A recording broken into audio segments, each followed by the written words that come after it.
የስነ ምግባር ብልሽት ለታየበት የአዲስ አበባ ፖሊስ አዳዲስ ኮሚሽነሮች ተሾሙ። ሰላም ጤና ይስጥልን ውድ የኢትዮ ፎከስ ሚዲያ ተከታታዮች፣ የዕለቱን ዜና ይዘንላችሁ ቀርበናል። ቻናላችንን ላይክ፣ ሼር፣ ሰብስክራይብ በማድረግ ቤተሰብ ይሁኑ። ወደ ዝርዝር ዜናችን እናልፋለን። ከስነ ምግባር ብልሽትና ከሰብአዊ መብት ጥሰት ጋር በተያያዘ 104 የአዲስ አበባ ፖሊስ አባላትን ያባረረው የአዲስ አበባ ከተማ ፖሊስ ኮሚሽን በትናንትናው ዕለት ደግሞ ላለፉት 7 ዓመታት የአዲስ አበባ ፖሊስ ኮሚሽነር ሆነው ሲያገለግሉ የቆዩትን ጌቱ አረጋውና 2 ምክትል ኮሚሽነሮችን በጠቅላይ ሚኒስትር አብይ አህመድ ትዕዛዝ ከኃላፊነት እንዲነሱ መደረጋቸው ታውቋል። ጠቅላይ ሚኒስትር አብይ አህመድ በተነሱት አመራሮች ምትክ የቀድሞ የመከላከያ የምድር ኃይል ዋና አዛዥ ሌተናንት ጄኔራል አስራት ዴኔሮና 2 ምክትል ኮሚሽነሮችን ሹመዋል። የጠቅላይ ሚኒስትር ጽህፈት ቤት በትናንት መጋቢት 2 ቀን 2018 ዓ.ም ባወጣው መረጃ ጠቅላይ ሚኒስትር አብይ ሌተናንት ጄኔራል አስራት ዴኔሮን የአዲስ አበባ ፖሊስ በኮሚሽነርነት እንዲመሩ መሾማቸውን ገልጿል። የአዲስ አበባ ፖሊስ ኮሚሽነር ሆነው የተሾሙት ሌተናንት ጄኔራል አስራት በኢትዮጵያ መከላከያ ሰራዊት ውስጥ ለረጅም ጊዜ የቆዩ ወታደራዊ አዛዥ ናቸው። ሌተናንት ጄኔራል አስራት ከዚህ ቀደም የመከላከያ ሰራዊት የምድር ኃይል ዋና አዛዥ ሆነው አገልግለዋል። ከጠቅላይ ሚኒስትር አብይ አህመድ ወደ ስልጣን መምጣት በኋላ በቤኒሻንጉል ጉሙዝ ክልል የተከሰተውን የጸጥታ ችግር ለመቆጣጠር የተቋቋመውን የመተከል ዞን ኮማንድ ፖስት በመምራት ይታወቃሉ። የብርጋዴር ጄኔራል ማዕረግ የነበራቸው አስራት ወደ ሌተናንት ጄኔራልነት ያደጉት ከ6 ዓመት በፊት በጥር 2012 ዓ.ም ነበር። ሌተናንት ጄኔራል አስራት የመከላከያ ሰራዊት መረጃ ዋና መምሪያ ኃላፊ በመሆንም አገልግለዋል። በየካቲት 2014 ዓ.ም ደግሞ የምስራቅ አፍሪካ የልማት በይነ መንግስታት ባለስልጣን ኢጋድ የደቡብ ሱዳን ተወካይ ሆነው ተሾመዋል። በዚህ ሹመት ኢጋድ በደቡብ ሱዳን ያሰማራውን የተኩስ አቁምና የሽግግር ደህንነት ሂደት ቁጥጥር ሜካኒዝምን በሰብሳቢነት መርተዋል። በተጨማሪም ሌተናንት ጄኔራል አስራት የመከላከያ ሚኒስቴር የኮንስትራክሽን ዘርፍ ኃላፊም ሆነው አገልግለዋል። ጠቅላይ ሚኒስትር አብይ በምክትል ኮሚሽነርነት የሾማቸው ረዳት ኮሚሽነር ቶፊቅ መደድ እና እርዚቅ ኢሳን ናቸው። አዲሱ ምክትል ኮሚሽነር እርዚቅ የአማራ ክልል የርዕሰ መስተዳድር ህዝብ ግንኙነት አማካሪ ነበሩ።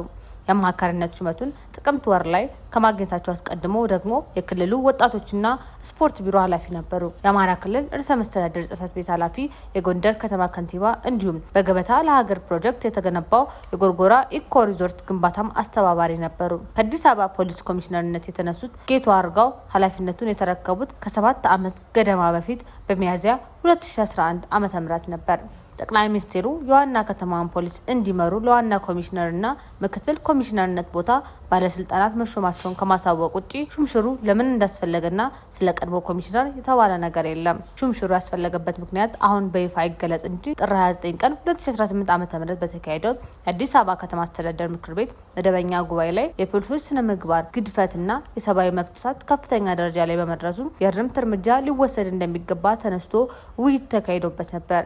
ዶክተር ኢቲሳ ደሜ የተባሉ የአዲስ አበባ ከተማ የምክር ቤት አባል የአዲስ አበባ ፖሊስ አባላት ላይ ተደጋጋሚ ቅሬታ እንደሚነሳባቸው መረጋገጣቸውን ገልጸዋል። ታች ያሉ የፖሊስ ኦፊሰሮች አካባቢ ላይ ህብረተሰቡ የሚያነሳቸው ቅሬታዎች አሉ ያሉት ዶክተር ኢቲሳ 1-2 ቦታ ላይ በሚፈጠር ችግር የፖሊስ አጠቃላይ ስም እንደሚጎድፍ ተናግረዋል። በህብረተሰቡ መካከል ፖሊስ እንዲህ እየሆነ ነው፣ ፖሊስ እንዲህ እያደረገ ነው የሚሉ ሰዎች መኖራቸውን የጠቀሱት የምክር ቤት አባሉ ይህ አይነቱ አስተያየት በቀላሉ ሊታለፍ እንደማይገባ አመላክተዋል።